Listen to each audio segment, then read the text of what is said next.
Hi everyone, आज के इस लेक्चर में आप सभी का स्वागत है। आज हम पढ़ेंगे डी ब्लॉक के प्रॉपर्टीज़ के बारे में। अर्थात डी ब्लॉक के जो तत्व होते हैं उनकी कौन कौन सी प्रॉपर्टीज़ होती हैं, उनमें क्या वेरिएशन पाया जाता है। वेरिएशन का अर्थ है कि यदि हम लोग लेफ्ट से राइट यदि आवर्त में चलेंगे और ऊपर से नीचे यदि वर्ग में चलें तो क्या क्या परिवर्तन होते हैं वो समझते हैं। सबसे पहला अपना प्रॉपर्टीज़ है परमाणु त्रिज्या, जिसको परमाणु का साइज या परमाणु आकार भी कहा जाता है। इसके बारे में यदि हम लोग समान रूप से देखें, लेफ्ट से राइट चलें, अर्थात आवर्त सारणी में यदि हम लोग ऐसा इधर से इस साइड पे चले, कहने का अर्थ है कि यदि हमारा आवर्त सारणी है तो आवर्त सारणी में हम लोग यहाँ से, ये लेफ्ट साइड हो गया और ये राइट साइड, यहाँ से ऐसे चल रहे हैं इधर, तो लेफ्ट से राइट साइड जाने पर क्या होता है, जनरली साइज़ क्या होता है, डिक्रीज होता है, अर्थात छोटा होने लगता है। लेकिन इनके केस में देखिए, यदि हम लेफ्ट से राइट जाएं अर्थात बाएं से दाएं जाएं तो पहले जो परमाणु का साइज़ है वो छोटा होता है, उसके बाद स्थिर हो जाता है। स्थिर का अर्थ है कि ना तो छोटा रहता है ना तो बड़ा होता है, अर्थात बराबर हो जाते हैं।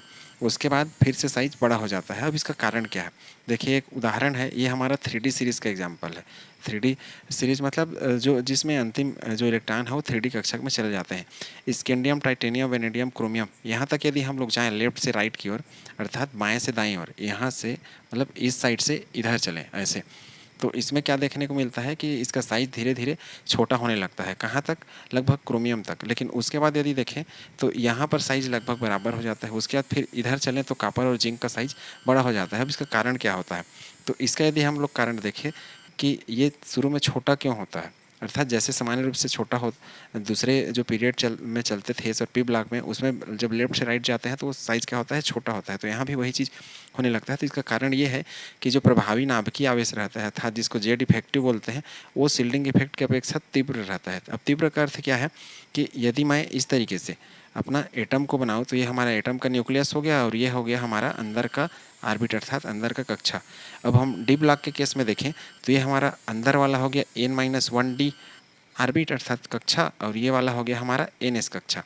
शुरुआत में यहाँ जेड इफेक्टिव अधिक का अर्थ है कि जब इलेक्ट्रॉन हमारा कंटिन्यू एक ही N-1D में भरने लगता है इस जगह पे, तो एक एक करके जब भरता है तो उस समय क्या होता है, जो न्यूक्लियस रहता है इसका आकर्षण तेज हो जाता है। इसका आकर्षण तेज का कारण ये है कि यहाँ पे जब सिंगल सिंगल एक एक इलेक्ट्रॉन आते जाते हैं तो इस वाले लेयर जो अंदर N-1D वाले होते हैं वो बाहर के इलेक्ट्रॉनों का विरोध नहीं कर पाते।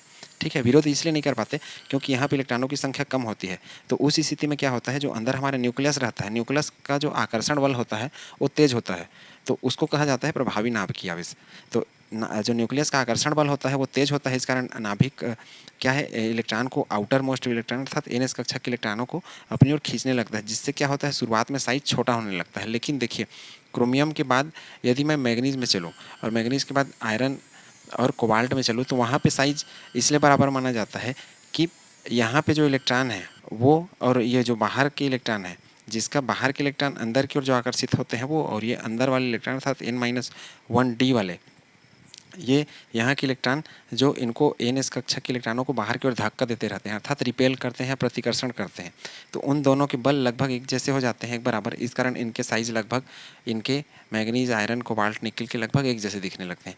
लेकिन बाद में देखो, कॉपर और जो जिंक होता है इनका साइज बड़ा हो जाता है, जबकि होना क्या चाहिए, यहाँ से जब जा रहे हैं तो उनको छोटा हो जाना चाहिए। तो कॉपर और जिंक के साइज इसलिए बड़े माने जाते हैं कि जब यहाँ पे कॉपर और जिंक के केस में यदि मैं कॉपर का देखूँ तो जो कॉपर होता है इसका होता है 3D10 और 4s1 होता है, और जिंक का यदि देखूँ तो जिंक का भी होता है 3D10 और 4s2। अब इनके केस में क्या है, ये हमारा स्टेबल कॉन्फ़िगरेशन अर्थात स्थायी विन्यास की अवस्था में आ गया, डी में पूरा 10 भरा हुआ। इस स्थिति के कारण क्या होता है, यहाँ जो अंदर वाले साइड के N-1D में इलेक्ट्रॉन चूंकि अधिक घने हो गए, इस कारण क्या कर रहे हैं, ये ज़्यादा मात्रा में बाहर के इलेक्ट्रॉनों को धक्का मार पा रहे हैं, जबकि अंदर का जो हमारा न्यूक्लियस है उसका प्रभाव, चूंकि ये N-1D में ज़्यादा इलेक्ट्रॉन हो गए, इस कारण इसका जो आकर्षण प्रभाव है बाहर के इलेक्ट्रॉनों के प्रति क्या हो गया, कमज़ोर पड़ गया। तो ये जो अंदर का घेरा बन रहा है ना, एक प्रकार से जो ज़्यादा इलेक्ट्रॉन होने के कारण, इसको कहा जाता है परिरक्षण प्रभाव, शील्डिंग, अंग्रेजी में शील्डिंग इफेक्ट, या इसको स्क्रीनिंग इफेक्ट या आवरण प्रभाव भी कहा जाता है। तो उम्मीद करता हूँ ये चीज़ें आपने समझ ली होंगी। अब यदि हम लोग स्क्रीनिंग इफेक्ट का देखें तो स्क्रीनिंग इफेक्ट में जो हमारा एस रहता है सबसे अच्छा ऐसा घेरा बना पाता है क्योंकि इसके इलेक्ट्रॉन नज़दीक में होते हैं, अर्थात पास पास में होते हैं, साइज छोटे होने के कारण। पी उसकी अपेक्षा कमजोर स्क्रीनिंग इफेक्ट या शील्डिंग इफेक्ट देगा, अर्थात अच्छा घेरा नहीं बना पाएगा। उसके बाद डी और सबसे पीछे एफ रहता है, अर्थात एफ सबसे खराब स्क्रीनिंग इफेक्ट या शील्डिंग इफेक्ट दिखाता है, अर्थात एप के चूँकि इलेक्ट्रॉन दूर दूर होते हैं, इस कारण जो एप कक्षक में इलेक्ट्रॉन जब भरते हैं तो दूर दूर होने के कारण ये जो घेरा है वो अच्छा नहीं बन पाता, इस कारण नाभिक जो न्यूक्लियस है वो खींच देता है। तो एप सबसे कमज़ोर स्क्रीनिंग इफेक्ट वाला हमारा ऑर्बिटल है। अब कॉपर और जिंक के केस में देखो कि इनका साइज़ बड़ा इसलिए होता है क्योंकि ये जो अंदर का स्क्रीनिंग इफेक्ट है कि इनका N-1D वहाँ चूँकि स्टेबल कॉन्फ़िगरेशन बन गया, स्टेबल मतलब पूरे अधिक मात्रा में इलेक्ट्रॉन इकट्ठे हो गए, इस कारण ये ज़्यादा अच्छा से बाहर की ओर धक्का मार पा रहे हैं। धक्का मतलब प्रतिकर्षित कर पा रहे हैं यहाँ के इलेक्ट्रॉनों को, इनमें जो है उनको। इस कारण जो हमारा न्यूक्लियस है, न्यूक्लियस का जो आकर्षण है वो कमज़ोर पड़ जाता है। इस वजह से देखिए जो प्रभावी नाभिकीय आवेश है वो यहाँ पे कम हो गया। क्यों कम हो गया?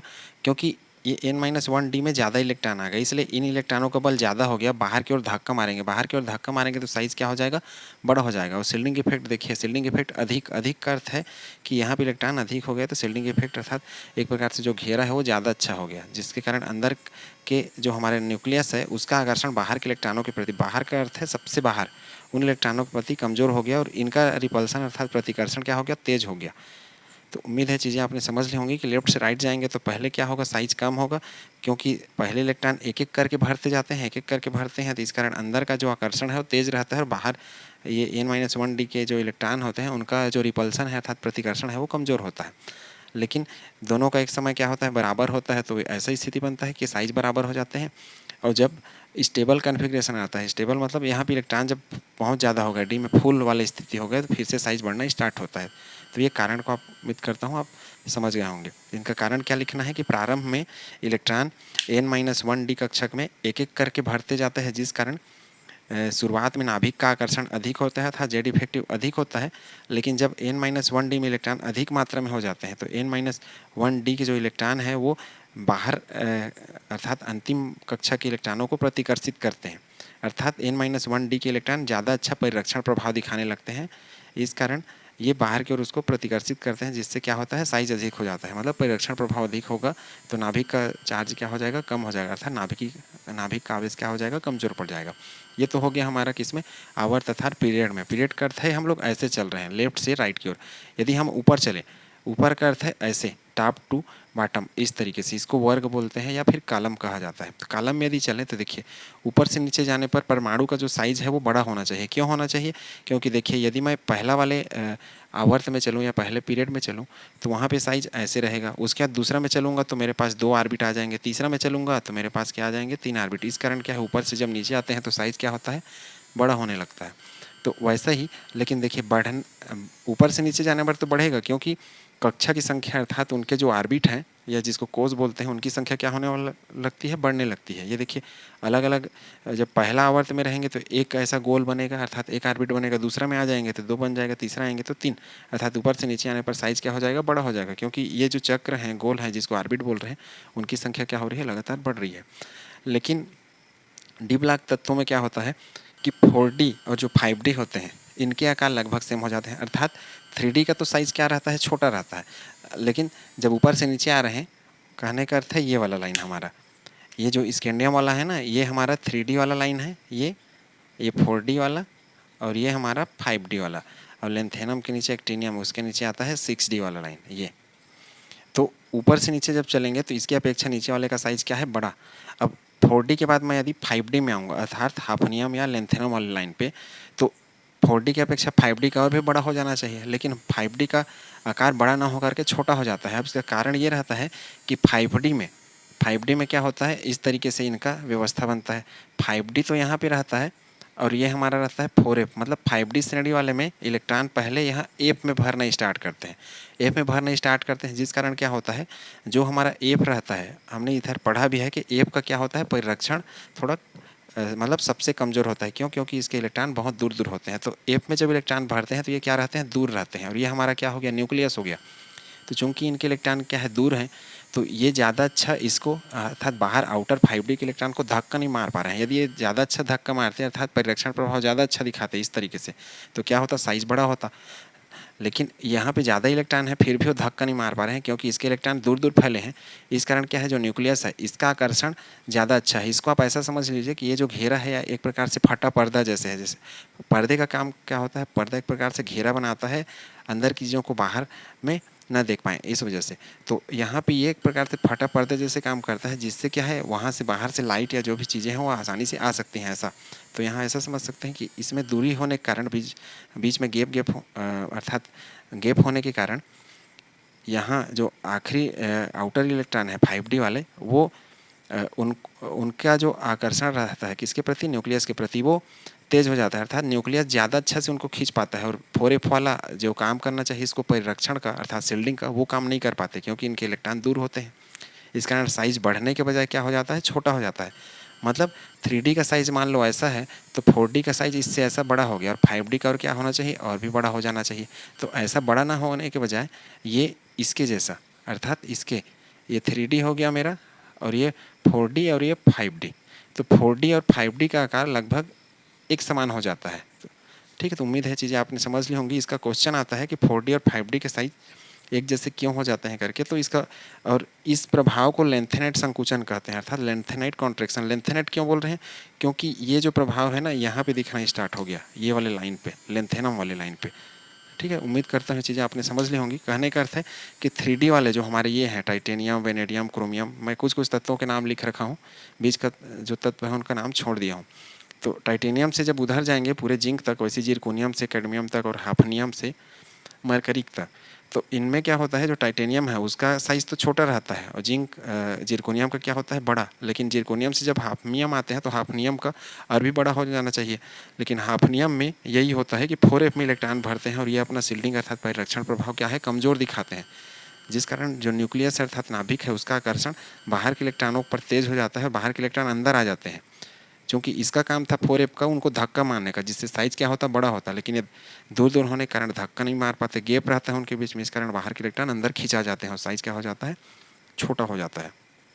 मतलब 4D और 5D के लगभग एक जैसे साइज हो जाते हैं। तो उम्मीद है ये चीज़ें आपने समझ ली होंगी। कुछ एक उदाहरण भी आपको याद करना है, जैसे क्रोमियम जो है, क्रोमियम का साइज कम होता है मॉलिब्डेनम से, लेकिन मॉलिब्डेनम और टंगस्टन का साइज एक जैसे हो जाता है। वैसी इसका कापर की अपेक्षा सिल्वर का तो बड़ा रहेगा, लेकिन सिल्वर और गोल्ड के साइज लगभग क्या है, एक बराबर हो जाते हैं। कारण क्या है इसके, सबके लेंथेनाइट संकुचन अर्थात लेंथेनाइट कॉन्ट्रैक्शन। मतलब 3D की अपेक्षा 4D बड़ा ही है जैसे उसको होना चाहिए, लेकिन 4D की अपेक्षा 5D को और बड़ा होना चाहिए, परंतु 5D बड़ा ना होकर के 4D के जैसा हो जाता है। ठीक है, तो इनका मुख्य कारण क्या है, लेंथेनाइट संकुचन या लेंथेनाइट कॉन्ट्रैक्शन। तो उम्मीद करता हूँ चीज़ें आपने समझ ली होंगी। इसको नोट करिए, फिर हम अगले इसके प्रॉपर्टीज़ की बात करते हैं। अब हम पढ़ते हैं डी ब्लॉक तत्वों का अपना दूसरा प्रॉपर्टीज़। इसमें दूसरा प्रॉपर्टीज़ में हम लोग मेल्टिंग पॉइंट और बॉइलिंग पॉइंट के बारे में पढ़ते हैं। मेल्टिंग पॉइंट का अर्थ होता है गलनांक और बॉइलिंग पॉइंट को क्वथनांक बोलते हैं। गलनांक का अर्थ है कि वह ताप जिसमें कोई भी जो ठोस है, सॉलिड है, वो पिघल जाए अर्थात मेल्ट हो जाए। और बॉइलिंग पॉइंट का अर्थ है कि कोई भी जो लिक्विड है हमारा जिस टेम्परेचर पे क्या हो जाए, बॉईल होने लगे अर्थात उबलने लगे, उसको हम लोग बोलते हैं क्वथनांक। अंग्रेजी में इनको जो गलनांक होता है उसको बोलते हैं मेल्टिंग पॉइंट MP और क्वथनांक को बोलते हैं बॉइलिंग पॉइंट BP। यदि हम लोग संक्रमण तत्व अर्थात ट्रांजिशन मेटल या फिर डी ब्लॉक एलिमेंट की बात करें तो इनके जो गलनांक और क्वथनांक होते हैं अर्थात मेल्टिंग पॉइंट और बॉइलिंग पॉइंट सबसे अधिक होते हैं। और यदि इसमें जिंक, कैडमियम और Hg की बात करूं, इसमें स्पेशली जो जिंक कौन सा 3D सीरीज़ का है, कैडमियम 4D श्रेणी वाला है और Hg 5D श्रेणी का है। तो इनकी यदि बात करूं तो ये जो धातु होते हैं बाकी अपने जो फैमिली होते हैं अर्थात अपना जो सीरीज़ होता है उनकी अपेक्षा कमज़ोर होते हैं। कमज़ोर का अर्थ है कि ये मुलायम होते हैं अर्थात एक प्रकार से नरम होते हैं। अब इतने भी नरम नहीं होते कि हाथ से छूने पर टूट जाए, थोड़े से बाकी की अपेक्षा ज़्यादा नरम होते हैं। हम इनका कारण समझते हैं क्या है। तो संक्रमण तत्व में हमने इसके पहले भी पढ़ा था कि जो लास्ट वाले डी होते हैं N-1D और जो अंतिम कक्षा अर्थात लास्ट ऑर्बिट होते हैं उनकी ऊर्जा लगभग सिमिलर मानी जाती है अर्थात समान मान ली जाती है, जिस कारण दोनों बंध में पार्टिसिपेट करते हैं। तो इसमें भी वही है, पार्टिसिपेट करेंगे। और यहाँ पर क्या बनाते हैं, ये धात्विक बंध बना देते हैं। धात्विक बंध का अर्थ है कि जो धातु होते हैं, धातु को हम लोग केमिस्ट्री में किसको बोलते हैं, धातु के सामान्य रूप से जो हमारे एलिमेंट होते हैं, तत्व होते हैं, इलेक्ट्रॉन जो जल्दी त्याग दिया छोड़े उनको हम लोग बोलते हैं धातु। और धातु जब इलेक्ट्रॉन त्यागेगा अर्थात छोड़ेगा, जैसे M है मेटल मेरा, ये इलेक्ट्रॉन छोड़ेगा तो ऐसा आयन के फॉर्म में बदल लेगा और ये क्या हो जाएगा, नेगेटिव अर्थात ऋण का निशान बना लेगा। अब जो ये हमारे धान आयन होते हैं और ये माइनस वाले होते हैं, इनके बीच में क्या होता है, आकर्षण रहता है अर्थात एक जो मेरा धातु है उसका प्लस चार्ज और उसी में का जो निकला इलेक्ट्रॉन रहता है वो माइनस, फिर वैसे उसी धातु का प्लस चार्ज, फिर इलेक्ट्रॉन, इसी तरीके से फिर उस धातु का प्लस चार्ज, फिर इलेक्ट्रॉन, फिर उसी धातु का प्लस चार्ज, फिर इलेक्ट्रॉन। तो इस तरीके से क्या होता है, जो हमारा धातु रहता है इस तरीके से, तो ये अपने आसपास दूसरे जो इलेक्ट्रॉन होते हैं इनसे ये घिर जाता है ऐसे। तो ये जो बंध बनते हैं ना, इसको धात्विक बंध है, मेटालिक बॉन्ड कहते हैं। अब ये जो धान आयन होते हैं ये, इनको कर्नेल बोलते हैं, कर्नेल। और ये हमारा वैलेंसी सेल या वैलेंस इलेक्ट्रॉन होता है, वैलेंसी सेल के इलेक्ट्रॉन। तो उनके बीच में धात्विक बंध बनता है लगभग समान ऊर्जा होने के कारण। और दोनों बंध बनाने, मतलब धात्विक बंध बनाने के लिए n-1d और ns दोनों कक्षक या ऑर्बिटल पार्टिसिपेट करते हैं। अब जो मेटालिक बॉन्ड है, धात्विक बंध, वो निर्भर करता है अनपेयर्ड इलेक्ट्रॉनों के ऊपर। अर्थात जितने ज़्यादा अनपेयर्ड इलेक्ट्रॉन रहेंगे किसी भी एलिमेंट में, उतना ही अच्छा धात्विक बंध बनाएगा, मेटालिक बॉन्ड बनाएगा। क्यों ऐसा? क्योंकि अनपेयर्ड इलेक्ट्रॉन रहेंगे तो ऐसे इलेक्ट्रॉन के बहुत सारे क्लाउड बन जाएंगे, अर्थात उसके बहुत सारे बादल बन जाएंगे, बहुत सारे इलेक्ट्रॉन रहेगा, जिस कारण जो हमारा मेटल है वो ज़्यादा आकर्षित रहेगा, वो ज़्यादा अच्छा धात्विक बंध बना पाएगा। इस कारण ऐसा, तो इस पॉइंट को आपको याद रखना है कि अनपेयर इलेक्ट्रॉन होना जरूरी है। यदि अनपेयर इलेक्ट्रॉन नहीं है, जैसे अगला पॉइंट में अनपेयर इलेक्ट्रॉन यदि नहीं रहेगा, धात्विक बंध कमजोर बनेगा। और इनके क्या होंगे, कमजोर का अर्थ है कि उनके बॉइलिंग पॉइंट और मेल्टिंग पॉइंट दोनों क्या हो जाएंगे, कम हो जाएंगे। अब ये कम होने से वो क्या हो जाएगा, धातु नरम हो जाएगा या मुलायम हो जाएगा, अर्थात तो जल्दी से गलने लगेगा या फिर जल्दी से उबलने लगेगा, मतलब वेपर या वाष्प के फॉर्म में बदलने लगेंगे। अब इसमें देखते हैं अनपेयर्ड इलेक्ट्रॉन की जो संख्या है उसको हम लोग कैसे लिखेंगे अलग अलग सीरीज में। जैसे यदि मैं देखूँ स्कैंडियम वाला में, स्कैंडियम के बाद आता है मेरा टाइटेनियम, उसके बाद आता है वेनेडियम, क्रोमियम, क्रोमियम के बाद आयरन का बारी, आयरन के बाद कोबाल्ट, फिर निकिल की बारी, कोबाल्ट निकिल हो गया 28, कापर, और ये हो गया हमारा जिंक 30 वाला। ये स्कैंडियम जो हमारा होता है वो 3D श्रेणी का रहता है। यदि क्रोमियम रहता है, क्रोमियम के नीचे यदि मैं बात करूं तो इसके नीचे ठीक आता है मॉलिब्डेनम और उसके नीचे ठीक आता है टंगस्टन धातु। अब ये टंगस्टन धातु जो होता है, जिसको W से रिप्रेजेंट करते हैं, इसका जो मेल्टिंग पॉइंट है पूरे हमारे पीरियोडिक टेबल में सबसे अधिक होता है, लगभग 3400 डिग्री सेल्सियस के आसपास ये गल पाता है। इस कारण क्या होता है, इसको जो ये मेटल रहता है टंगस्टन, इसका उपयोग हम लोग जो भी हमारा बल्ब रहता है, बल्ब के फिलामेंट को बनाने का प्रयोग करते हैं। आपने देखा होगा कि पीली रोशनी वाला जो बल्ब आता है 100 वाट का, लगभग 100 वाट का, 60 वाट का, ऐसा करके, जो कि पहले समय में उपयोग किए जाते थे, वो जो बल्ब होते हैं उसके फिलामेंट जो कि जलते हैं वो इसी के बने होते हैं। इस कारण वो आसानी से नहीं गलते, क्योंकि ज़्यादा टेम्परेचर पर गलने वाला धातु है। तो ये याद रखना है, पूरे पीरियोडिक टेबल में सबसे ज़्यादा मेल्टिंग पॉइंट किसी धातु का है या किसी मेटल का है तो वो क्या है, टंगस्टन है। ठीक है, अब इसमें हम लोग जो 3D सीरीज है इसमें देखते हैं अनपेयर्ड इलेक्ट्रॉन। देखिए स्कैंडियम के यदि इलेक्ट्रॉनिक कॉन्फ़िगरेशन लिखूँ तो 3D1 लिखूँगा 4s2। देखिए यहाँ पे अनपेयर्ड इलेक्ट्रॉन को n से रिप्रेजेंट करते हैं, इनकी संख्या है 1। यहाँ देखो 3D2 और ये है 4s2। यहाँ पे अनपेयर इलेक्ट्रॉन 2 हो गया, डी में 2 इलेक्ट्रॉन आ गए। अगला है 3D3 4s2, यहाँ पे अनपेयर इलेक्ट्रॉन 3 हो गया। यहाँ यदि क्रोमियम की बात करूँ तो क्रोमियम में इसका आ जाएगा 3D5 और 4s2 आ जाएगा, सॉरी 4s1, 3D5 4s1। तो इसमें n का जो वैल्यू होता है क्रोमियम के लिए वो स्पेशली सबसे अधिक होता है 6। अब यदि क्रोमियम 24 के बाद मैग्नीज आऊँ, मैग्नीज मैं यहाँ पे लिखना भूल गया हूँ, तो मैग्नीज का यदि हम लोग लिखें तो इसका 25 होता है, तो ये होता है 3D5 और 4s2 होता है। तो इस तरीके से इसमें जो n है अर्थात अनपेयर्ड इलेक्ट्रॉन है वो उनकी संख्या होती है 5। आयरन की यदि मैं बात करूँ तो यहाँ पे 3D मैं लिखूँगा 6 4s2, तो यहाँ पे अनपेयर इलेक्ट्रॉन की संख्या हो जाएगी 4। कैसे 4 होगी ये समझो। 4 का अर्थ है ऐसा, 6 इलेक्ट्रॉन यदि मैं भरा रहूँगा डी में इस तरीके से 1 2 3 4 5 6, तो ये अनपेयर इलेक्ट्रॉन अर्थात अयुग्मित इलेक्ट्रॉन। ठीक है, इसी तरीके से कोबाल्ट में होता है 3D7 4s2, तो यहाँ पे अनपेयर इलेक्ट्रॉन 3 हो जाएगा। इसमें होगा 3D8 4s2, तो इसमें अनपेयर इलेक्ट्रॉन 2 हो जाएगा। निकिल वाले केस में कापर की बात करूँ तो यदि 3D10 बनाएगा और क्या बनाएगा 4s1, यहाँ अनपेयर इलेक्ट्रॉन 1। और ये देखिए जिंक में 3D10 और क्या बनाएगा 4s2, यहाँ पे अनपेयर इलेक्ट्रॉन 0 है। और जिंक के ठीक नीचे हमारा होता है कैडमियम, और कैडमियम के ठीक नीचे रहता है मरकरी। कैडमियम और मरकरी जिंक तो हमारा ये रहता है 3D सीरीज़ का, ठीक। और कैडमियम की बात करूँ तो ये होता है हमारा 4D सीरीज़ का, और ये हमारा होता है 5D सीरीज़ का। तो उम्मीद है चीज़ें आपने समझ ली होंगी। तो इनके जो होते हैं, इनके पास कोई भी अनपेयर्ड इलेक्ट्रॉन नहीं होते हैं, सबके पास 0 अनपेयर्ड इलेक्ट्रॉन होते हैं, इसलिए ये क्या होते हैं, नरम होते हैं। ठीक, जो कि मैं उसमें कारण में लिख रखा हूँ।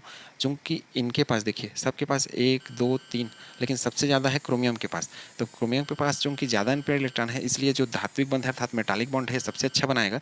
इस कारण इसका जो मेल्टिंग पॉइंट रहेगा अर्थात किसका, क्रोमियम का। और मॉलिब्डेनम यदि मैं 4D सीरीज जाऊँ, ये वाला जो है मेरा, और टंगस्टन ये 3D का, ये 4D का, और ये हमारा 5D सीरीज़ का। तो इनके जो मेल्टिंग पॉइंट होते हैं वो सबसे हाईएस्ट होते हैं अर्थात सबसे अधिक होते हैं। और यदि पूरे आवर्त सारणी में देखूं तो ऊपर से नीचे आने पर जो मेल्टिंग पॉइंट होता है वो बढ़ता है। तो 3D का सबसे कम, उसके बाद 4D का अधिक, और उसके बाद 5D का अधिक, अर्थात मेल्टिंग पॉइंट का यदि मैं क्रम देखूँ तो इस तरीके से, मतलब साइज बढ़ेगा तो और जो आकार उसका बड़ा होगा जब, और साथ में एटॉमिक मास बढ़ेंगे तो मेल्टिंग पॉइंट की का जो मान रहेगा वो भी बढ़ेगा। मेल्टिंग पॉइंट का मान बढ़ेगा का अर्थ है कि उनके बीच जो मेटालिक बॉन्ड रहेंगे अर्थात जो धात्विक बंध रहेंगे वो ज़्यादा मजबूत बनेंगे। जैसे इसमें क्रोमियम में चूंकि ज़्यादा अनपेयर इलेक्ट्रॉन है अर्थात ज़्यादा अयुग्मित इलेक्ट्रॉन है, इस कारण यहाँ धात्विक बंध सबसे मजबूत, इस कारण इसका मेल्टिंग पॉइंट सबसे अधिक। यहाँ पे चूंकि कोई अनपेयर इलेक्ट्रॉन नहीं है इसलिए यहाँ धात्विक बंध अर्थात मेटालिक बॉन्ड सबसे कमजोर, इस कारण ये क्या रहेंगे, नरम रहेंगे। उम्मीद है इसके प्रॉपर्टीज आपने समझ लिया होगा, इसको जल्दी नोट करिए, फिर हम अगले प्रॉपर्टीज़ की बात करेंगे।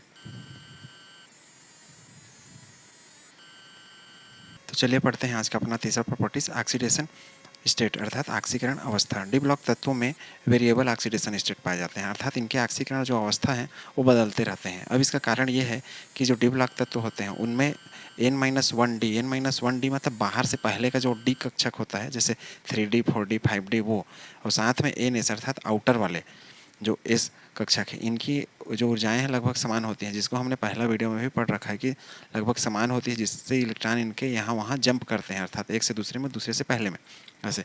इस कारण ये वेरिएबल अर्थात परिवर्ती ऑक्सीकरण अवस्था दर्शाते हैं। इंपॉर्टेंट है 12th के बोर्ड के पर्पज से, तो इसको अच्छे से पढ़िए।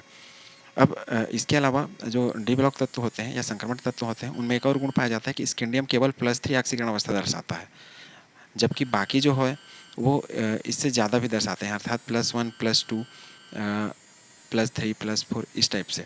और साथ में यदि हम लोग कॉलम में ऊपर से नीचे आएँ या फिर ग्रुप में ऊपर से नीचे आएँ जिसको वर्ग भी बोलते हैं, तो ऑक्सीकरण जो अंक है वो हमेशा बढ़ते रहते हैं अर्थात परमाणु या एटम का साइज बढ़ने से ऑक्सीकरण अंक भी बदलते रहता है। जैसे आयरन जो कि हमारा 3D श्रेणी वाला है, ये 4D सीरीज़ का है और ये है हमारा 5D श्रेणी का। तो 3D 4D 5D, 3D में देखिए आयरन +2 +3 दोनों स्टेट में रहता है, लेकिन रुथेनियम और आस्मियम ये +4 से पूरा +8 तक।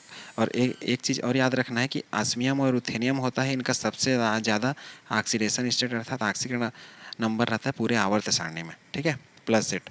और यदि कम की बात करूं कि सबसे कम किनके होते हैं, तो ये जो मेटल है अपने क्रोमियम +1 में आता है का अर्थात इधर ये ज़्यादा वाले में भी आएगा लेकिन न्यूनतम ये इतना बना सकता है +1। जो कापर है वो +1 बना सकता है, सिल्वर गोल्ड और मरकरी ये +1 बना सकते हैं। अब इनके ऑक्सीकरण अंक के बारे में समझते हैं कि इनको हम लोग कैसे लिखेंगे और याद भी कैसे करना है। यदि मैं स्कैंडियम की बात करूँ तो यहाँ पे देखिए स्कैंडियम पहला अपना एलिमेंट है, उसके बाद कौन सा है, टाइटेनियम, फिर वेनेडियम, वेनेडियम के बाद क्रोमियम, क्रोमियम के बाद मैग्नीज, मैग्नीज के बाद किसका बारी आता है, आयरन का, आयरन के बाद कोबाल्ट, कोबाल्ट के बाद निकिल 28 हो गया, कापर 29 और जिंक क्या होता है 30। यदि इनके इलेक्ट्रॉनिक कॉन्फ़िगरेशन की बात करूँ अर्थात इलेक्ट्रॉनिक विन्यास की, तो इसमें क्या होता है 3D1 4s2, इसमें क्या होता है 3D2 4s2, इसमें होता है 3D3 4s2, इसमें होता है, ये एक्सेप्शन है 3D5 4s1। तो एक्सेप्शन को आपको याद रखना है, स्टार लगा दिया हूँ इसके ऊपर। ये है 3D5 4s2, ये है 3D6 4s2, ये है 3D7 4s2, ये है 3D8 4s2, ये है 3D10, ये भी एक्सेप्शन अर्थात अपवाद है, और 4s1 तो ये भी अपवाद है, और ये है 3D10 और 4s2। इनके यदि ऑक्सीकरण अंक की बात करूं तो न्यूनतम ये दिखाता है या सिर्फ एक ही ऑक्सीकरण अंक दिखाने वाला जो तत्व है वो अपना स्कैंडियम है +3। तो ये आपको याद रखना है स्कैंडियम के बारे में। यदि इसकी बात करूं तो दोनों चूंकि डी और एस की एनर्जी इसमें लिखा है देखिए n-1d और ns, इनकी ऊर्जाएं समान होती हैं, इस कारण ये दोनों क्या है, इलेक्ट्रॉन इधर उधर जंप करना स्टार्ट करते हैं, इसलिए इनका ऑक्सीकरण अंक बदलते रहता है अर्थात दोनों को जोड़ते हैं फिर टोटल आते जाता है। तो इसमें देखिए दोनों को जोड़ने के बाद ये 3 आया, तो इसका खासियत है यही, इसका स्टेबल अवस्था भी है कि ये 2 और 1 3 अर्थात स्कैंडियम जो 21 होता है इसमें से 3 इलेक्ट्रॉन को यदि हटा देंगे तो इसका जो स्टेट है वो आर्गन के जैसा हो जाएगा, 18 परमाणु क्रमांक जैसे। जैसे 21 में से 3 हटाएंगे, ये +3 अर्थात ये प्लस आ रहे हैं, इसका अर्थ है कि उतने इलेक्ट्रॉन उसमें से निकलेंगे तो ये अपने स्थायी वाले अवस्था में प्रायः आ जाएंगे। लेकिन ऐसा नहीं कि जितने ऑक्सीकरण अंक हैं सब उसके स्थायी अवस्था वाले हैं, मतलब जो ऑक्सीकरण अंक शो करता है उसको हम लोग लिखेंगे, लेकिन उसमें से कुछ ऐसे भी रहेंगे जो उसके स्टेबल या स्थायी अवस्था में देखने को मिलेंगे। अब इसमें देखिए ये 2 और 2 4 है, तो ये न्यूनतम कितना 2 दिखा सकता है, तो +2 +3 और ये +4। इसकी यदि मैं बात करूँ तो 3 2 5, 3 क्यों? क्योंकि ये तीनों अनपेयर है। यदि मैं डी लिखूँगा तो डी को ऐसे लिखूँगा इस तरीके से, तो ऐसे 1 2 3 ऐसे भर रहा हूँ, तो सिंगल सिंगल है और इसका तो टोटल हो गया 3 और 2 5। तो न्यूनतम होगा 2, 2 यदि निकलेगा तो 2, उससे ज़्यादा निकलेगा 3, उससे निकलेगा ज़्यादा 4, उससे ज़्यादा निकलेगा तो 5, ऐसा। तो 3 2 5 और 2 2 4 ऐसा। इसका देखिए 5 और 1 6, और न्यूनतम कितना निकल सकता है? 1। तो 1 2 3 4 5 6। यहाँ पे देखिए 5 और 2 7, तो न्यूनतम कितना है? 2, 1 तो लिखा नहीं है, तो 2 2 3 4 5 6 और ये 7। कैसे कर रहा हूँ समझ रहे होंगे मैं, मतलब इनको मैं जोड़ रहा हूँ सीधा। 4 है और न्यूनतम निकल सकता है 2, यहाँ न्यूनतम निकल सकता है 1, यहाँ 2 निकलेगा, तो वैसे 3 2 5, 2 से पूरा 5 तक ले गया। 5 और 1 6 होता है, तो इसलिए चूंकि 1 निकलेगा इसलिए 1 से 6 तक ले गया इसको। उसी तरीके से 5 और 2 7 होते हैं, लेकिन न्यूनतम 2 निकलेगा, तो 2 से पूरा 7 तक। और तो मैक्सिमम यदि मैं ऑक्सीकरण अंक की बात करूं, किसमें? ये हमारा 3D वाला है। 3D में तो अधिकतम ऑक्सीकरण अंक होता है मैग्नीज का, और मैग्नीज का हम एक कंपाउंड पढ़ेंगे आगे, KMnO4 पोटेशियम परमैंगनेट बोलते हैं इसको। इसमें जो मैग्नीज होता है हमारा +7 स्टेट में होता है, जो कि इसका स्टेबल स्टेट होता है। ठीक है, तो ये हम आगे डिटेल में पढ़ेंगे इसके बारे में, इसके स्ट्रक्चर के बारे में। इसमें देखिए 3D6 4:2 लिखा है। अब ऐसा नहीं है कि 6 और 2 8 जोड़ दिए। अब जब पेयरिंग स्टार्ट होगा, देखिए 3 के बाद 4 5 और ये 6। देखिए अनपेयर कौन सा बचा है? 1 2 3 4, 4 बचा है ना अनपेयर, तो अनपेयर को काउंट करना है। 4 और 2 6, न्यूनतम 2 रहेगा, तो +2 +3 +4 +5 +6। अब ये कोबाल्ट का है ना, ये याद रखना पड़ेगा आपको। ठीक है, देखिए 7 और 2, तो इसमें 8 नहीं होगा, मतलब हर बार जोड़ नहीं देना है आपको, अनपेयर इलेक्ट्रॉन का भी ध्यान देना है।